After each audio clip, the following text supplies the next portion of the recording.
Robben Island Museum has declared 2023 the year of Robert Sobukwe. The 3rd of May will mark 60 years since the anti-apartheid activist was taken to solitary confinement.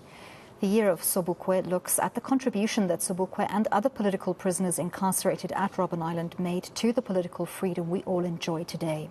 For more on this, I'm joined by Robben Island Museum Council Chairperson, Professor Saths Cooper. Professor, thank you so much for your time this evening. Can you first of all tell us about the reasoning behind declaring 2023 specifically as the year of Robert Sobukwe? Well, there are a few reasons. One is that in February this year, it was the 45th anniversary of the untimely death of Robert Sobukwe. The second is the 60th anniversary because he was a prisoner of a different kind. Indeed, the apartheid system regarded him as the only political prisoner because he was detained by the police and kept under police guard, unlike the rest of the probably 2,500 to 3,000 prisoners who were held by the prisons department. And he was held in complete isolation. A special law was passed.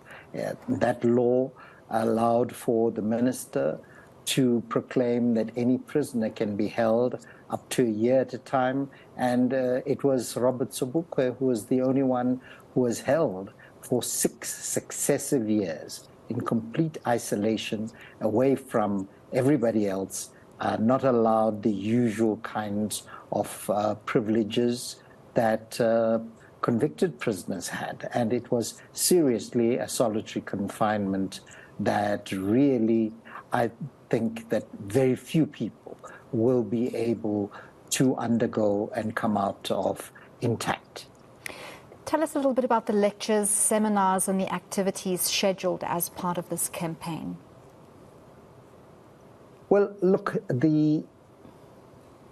on Wednesday, veteran journalist Joe Hlolwe, who was a 16-year-old during the anti-pass campaign, which led to what we now know as Sharpeville, where we know that he was in the front line with Robert Sobukwe, going to Orlando Police Station. And the following month, the ANC and the PAC were banned by the apartheid state. And that caused a seismic shift in the power play in the country. It was matched years later by June 16, 1976. So these were peaceful activities intent on demonstrating against the might of a racist, exclusionary state. And the reaction was gunfire, was murder and mayhem. And Sobukwe, unlike many others, led from the front.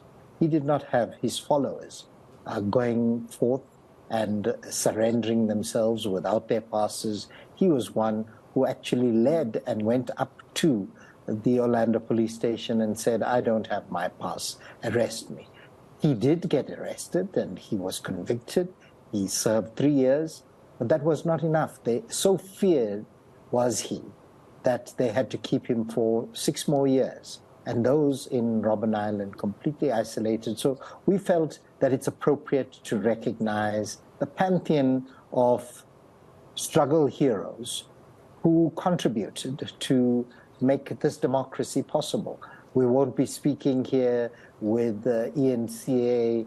We would probably be speaking about a state broadcaster in the previous system. So a lot has changed, but Sobukwe's leadership, his singular courage, his service and sacrifice has stood out amongst our leadership across the eons, from pre-colonial through to colonial times and the more recent times.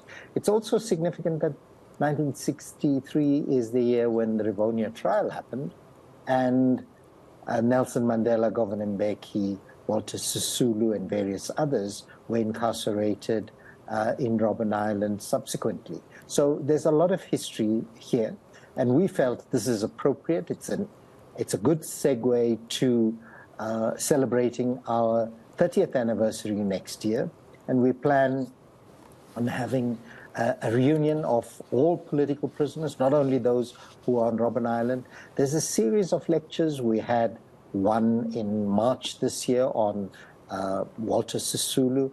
We will have different kinds of activities, including intergenerational ones, where younger prisoners, those in their 40s and so on, will be speaking to their experiences, engaging with young people in particular, because it's important that all of us know the roles played by a lot of people in our history thus far, not merely the well-known names. So we'd like to actually encourage more people to watch the Robben Island website and look at the offerings that are going to come online and elsewhere.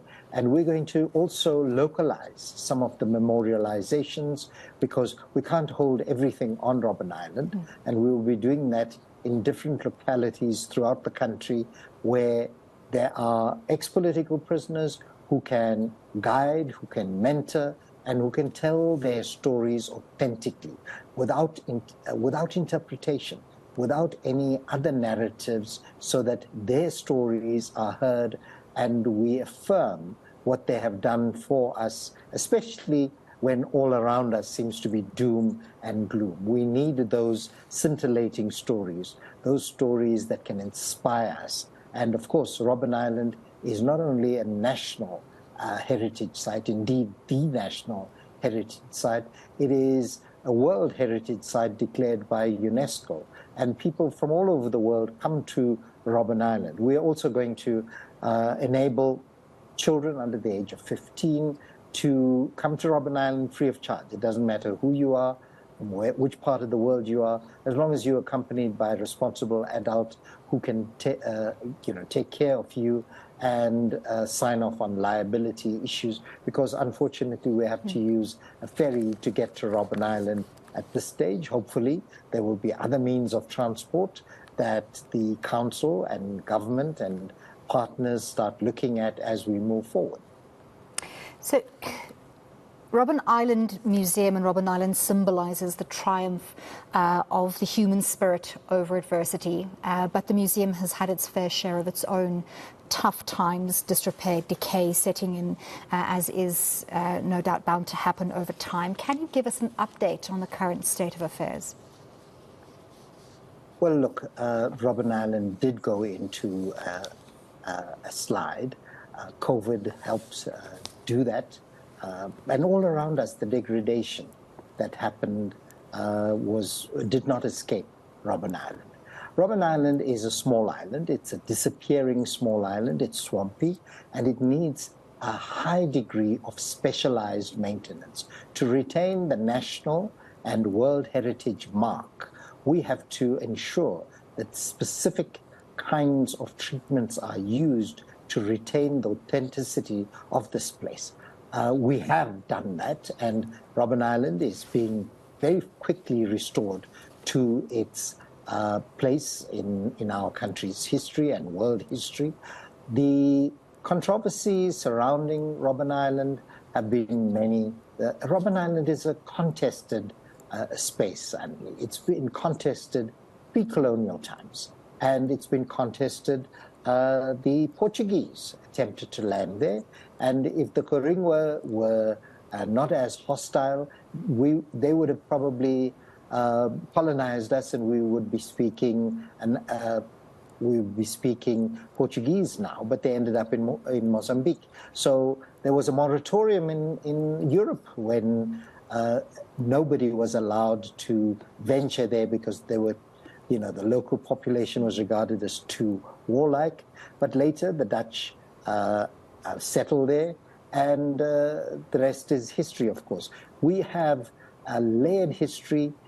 There are many heroes, heroines from different parts of not only this country, but from elsewhere, who were banished to Robben Island from Batavia. The Dutch East India Company, the VOC, was the first multinational corporation on earth.